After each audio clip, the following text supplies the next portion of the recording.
මට දැම්ම කසාද බඳින්න බෑ අම්මා. ඇයි ඔයාලට මම ගැන හිතන්න බැරි? එහෙම කියලා බෑනේ දරුවෝ. දැන් මේව පෙළවහක් වෙන්න ඕනේ කාලේ. අනේ අම්මා ඇත්ති ඔයාගේ බොරු ආදරේ.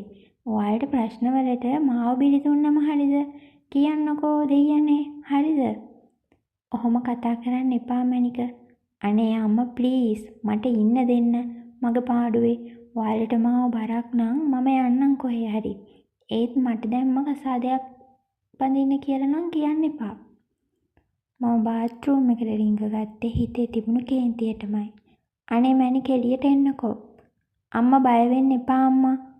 මම මොනවත් කරගන්නේ නෑ. ප්ලීස් මට තනියම ටිකක් ඉන්න දෙන්න. මට ඇහුනේ ටික වෙලාවකින් එළියට යන අලි සද්දයක්. මගේ නම තෙනුරි රණසිංහ. හැමෝම මට ආදරේට කිව්වේ තෙනු කියලා. අපේ පවුලේ ඉන්නේ මායි අම්මයි තාත්තයි. මට තාම අවුරුදු 22යි. මම මේ අම්මා එක්ක රණ්ඩුනේ මට දැම්ම කසාදක් බඳින්න බෑ කියලා. තාත්තගේ බිස්නස් පාර්ට්නර් තේනුවර අංකල් දවසක්ද මාව දැකලා එයාගේ පුතාට මාව යෝජනා කරලා. මම ජීවිතේට එයාව දැකලවත් නෑ. එයා මාව දැකලත් නෑ. අනික මට ඕනේ ලව් මැරේජ් එකක්. එහෙම නැතුව යෝජිත විවාහයක් නෙමෙයි. ජීවිතේ තව කොච්චර දේවල් තියෙද විඳින්න. දැන්ම මට හිරකාරියක් වෙන්න ඕනේ නෑ. ටිකක් වෙලා බාත් รู ම් එකේ ඉඳලා එහෙම්මම වොෂ් එකක් දාගෙන එළියට ආවේ අම්මා තාත්තා එක්ක තරහ වුණත් කෑම එක්ක තරහ නැති නිසා. අම්මෝ දැන් නම් මගේ බඩේ පණුව බොක්සින් ගහනවා. ඒ තරම් මට බඩගිනි. ඒත් ඉතින් මගේ ලොකුකමත් එක්ක කන්නත් බෑ. මම ෂේප් එකේ පල්ලෙහාට ගියේ කවුද ඉන්නේ බලන්න. පේන්න නම් කවුරුවත් නෑ. එහෙමම ගියේ කුස්සියට. පිදුරු තලාගල කන්ද සයිස් පත් එකක් බෙදාගෙන උඩට දුවන්න හදනකොටම පුදුපු ගමන් කාපියක්කා වගේ වැඩේ මාට්ටුනේ. අනේ බේබි ඔය මොකද දුවන්නේ? කෑම මේසේ වාඩි වෙලා කෑවනම් හරිනේ. ලොකු නෝනා කාලත් නෑ තාම. අන්න කාමරේට වෙලා අඬනවා. අම්මා කාලත් නැද්ද කුසුම නැන්දේ? තාම නෑ බේබි. මම කෑම එකත් බෙදාගෙන ගියේ අම්මගේ කාමරේට. අම්මා එන්න මගේ මැනික. සෝරි අම්මා ඔයාගේ හිත රිදුනා නම් මට තරහ ගියා. අනේ මැනික මම මගේ මේ රෝස මල එක්ක තරහ වෙනවද එහෙම? ඒකනේ මගේ සුදු අම්මේ එන්න බත් කටක් කමු. මම බත් කටක් කනලා කැව්වේ ගොඩක් ආදරෙන්. හැමදාම අපිට අම්මලා බත් කැව්වට අපි අම්මලාට කවනවා ගොඩක් අඩුයි. මම බෙදාගෙන ගියපු බත් ටික සේරම කැව්වේ ගොඩක් ලොකු වීරකමක් කරා වගේ. අම්මි මේ වතුර එක බොන්න. මැනික මගේ දෝනි මේ අම්මා එක්ක තරහද? අනේ නෑ අම්මා. ඔයාලා කැමති දෙයක් කරන්න මගේ අකමැත්තක් නෑ. මම එහෙම කියලා කුස්සියට ගියේ බත් ටිකක් කන්න. දෝනි පල්ලෙහාට ආවනම් මෙන්න තාත්තා කතා කරනවා. මම දුවගෙන ගියේ පල්ලෙහාට. තාත්තා කතා කරාද මට? ඔව් මැනික එන්නකෝ මෙහෙට.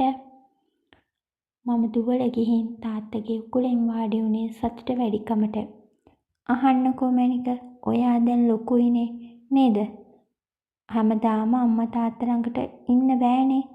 මගේ තෝනිගේ ජීවිතේ පිළිවෙලක් වෙන්න ඕනි. ඉතින් මගේ දුවට බල කරන්නේ නෑ තේනුවර අංකල් දවසක් දාගෙන එයි. මගේ දුව බලලා යන්න. මගේ දුව ඒ දරුවව ආශ්‍රය කරලා බලලා කැමති නම් කැමති කියන්න. මම හා කියලා ඔළුව වනලා තාත්තව බදාගත්තේ හරිම සතුටින්. උදේම නැගිටලා ලෑස්ති වුණේ මගේ මෝඩ යාළුවා දේදු එක්ක පිස්ස කන්න යන්න. ඒත් එක්කම වගේ මට ඇහුනේ පල්ලෙහා හයියෙන් කෑ ගහන සද්දයක්. හිමීට පල්ලෙහාට ගියේ මොකක්ද ඒ සද්ද කියලා අහන්න. නෑ තේනුවර එහෙම වෙන්නේ නෑ. මම කොහොම හරි ණය ටික පියවන්නම්. ඒත් මේ වෙලාවේ මගේ අතේ සල්ලි නෑ. ප්ලීස් මාව තේරුම් ගන්න. එහෙම නෙවෙයි තේනුවර මට කෙල්ලට බල කරන්න බෑ. එයා කැමති වුණොත් කිසි ප්‍රශ්නයක් නැහැ කියලා මම දන්නවා. ඒත් මට කෙල්ලට බල කරන්න බෑ. කොහොම වුණත් බිස්නස් වලට මගේ ළමයව ගාව ගන්න මම කැමති නෑ. ඒක නිසා මම ඉක්මනට මේ ණය ටික පියවන්නම්. ඇස් වලට කඳුළු ආවේ තාත්තා මට කොච්චර ආදරේද කියලා දැනෙනකොට මම හිමින් සැරේ කුස්සිය පැත්තට ගිහින් මුකුත් ඇහුලේ නැති විදියට එළියට ආවේ තාත්තව අපහසුතාවයට පත් කරන්න බැරි නිසා. මැනික උදේ මේ කොහේ යන්නද? තාත්තේ මම මේ දේදුව එක්ක පිසහට්ට යන්න කියලා ගිහින් එන්නම්. අතේ සල්ලි තියෙනවද? ඔව් තියෙනවා. මම යනවෝ. මම දුවගෙන ගිහින් මගේ ස්කූටි රාජයාට නැග්ගේ දේදු බලාගෙන ඉන්න නිසා. ඒයි මෝඩි කොහෙද යන්නේ කියනවද? මම මේ මෙතන ඇවිත් පැය ගාණක් වෙනවා. අපෝ උඹේ පරිචාරිකම ඉඳහම් මම එන ගමන්. මම පටස් කාලේ ගියේ අර මෝඩි බලන් ඉන්න නිසා. ඒ ගෙම්බියේ හොඳ වැඩේ වෙලාවක් කිව්වම වෙලාවට වරෙන් මෙතනට ඇවිත් පුටු රත් කරන්න කිව්වේ නෑනේ මම. ඇති කච කචේ ඕඩර් කරහන් චීස් පීට්සා දෙකක්. මම ගිහින් පීට්සා දෙකකුත් ඕඩර් කරලා දේතු ළඟින් වාඩි වුණේ ලොකු කතාවක් කියන්න. සෝමාලියාවට බැහැපු එකෙක් වගේනේ අක්කෝ උඹ කන්නේ. කන්න ඕනි බොන්න ඕනි ආතල් දෙකේ ඉන්න ඕනි බං. අනේ මෙහෙමත් පරිචාරි යාළුවෙක්නේ මට ඉන්නේ. අනේ මේ මෙතන පොෂ් වෙන්න නම් එපා තෙනෝ. මමනේ දන්නේ උඹගේ හැටි. හරි මේ ඒව වැඩක් නෑ. මට කියන්න දෙයක් තියෙනවා. මොකද තෙනෝ කියන්න තියෙන්නේ? උඹ දුකින් දින්නේ. සතුටින් කියන්නත් බෑ දුකින් කියන්නත් බෑ බං. ඊයේ ඉඳන් අද වෙනකල් ගෙදර වෙච්ච සේරම එක පෙරට මම කියාගෙන ගියේ මගේ දුක සැප දෙකම බෙදා ගන්න යාළුවා දේතු නිසා. හරි තෙනෝ කලබල වෙන්න එපා. එන දෙයකට මූණ දෙමු අපි. කො කාලේ ඉන්නකෝ. පව් කෑම ටිකක් දුක් විඳිනවා මේ කෑම මේසෙ උඩ ඉඳන්. කන බණේමයි කටේ ඉතින්. කාපන්.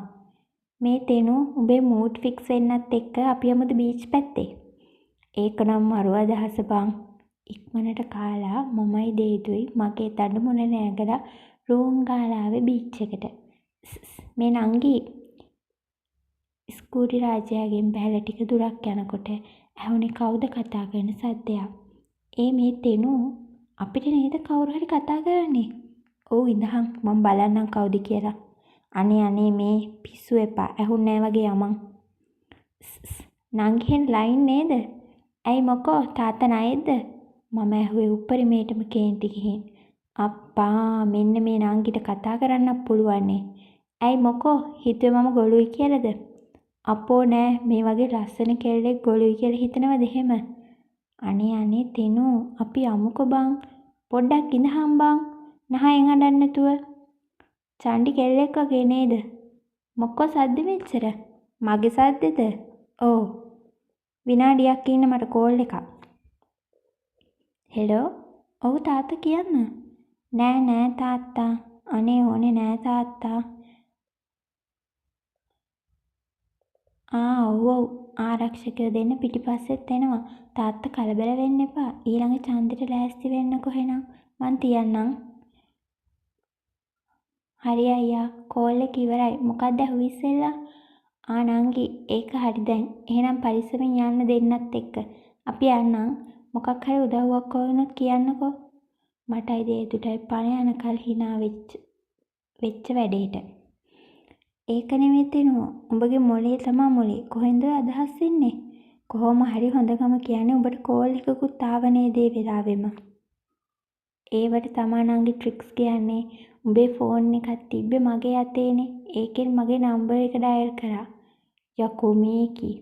මමයි දේදු hina වෙවි රැල්ල පාගන්න ගියේ මාරම සතුටින්.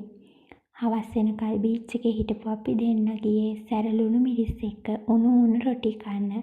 හවස් වෙලාවේ සීතලත් එක්ක ලුණු මිරිසක් එක්ක රොටි කනකොට දැනෙන හැඟීම වචනෙන් විස්තර කරන්න බෑ.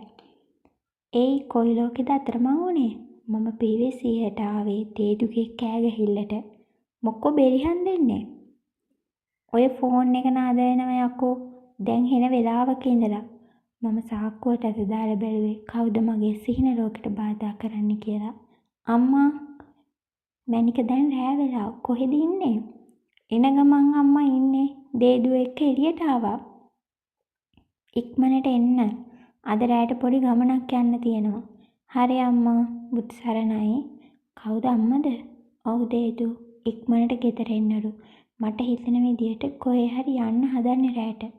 මම දේදුවගේ ගාවෙන් බස්සගෙන ආවේ ගෙදර එන්න. අම්මා මැනික ආවද? ඔව් අම්මා කොහෙද යන්න තියෙන්නේ?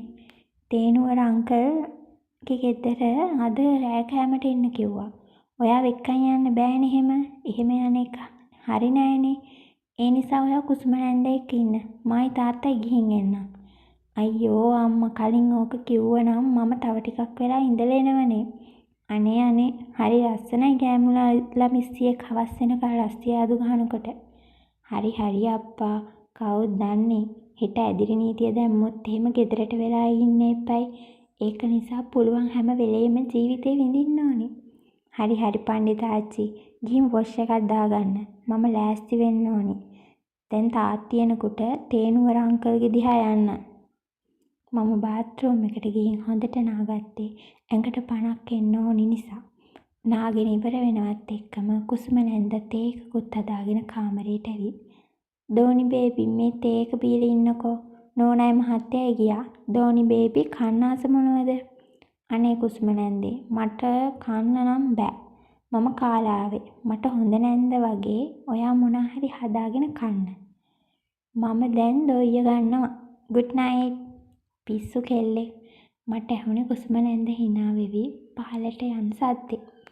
ෆෝන් එක අතට අරගෙන FB එකේ උඩහටයි පල්ලෙහාටයි ගියේ කම්මැලි නිසා. ඒත් එනුවෝ එකපාරටම මට මැසේජ් එකක් ආවේ දේදුගෙන්.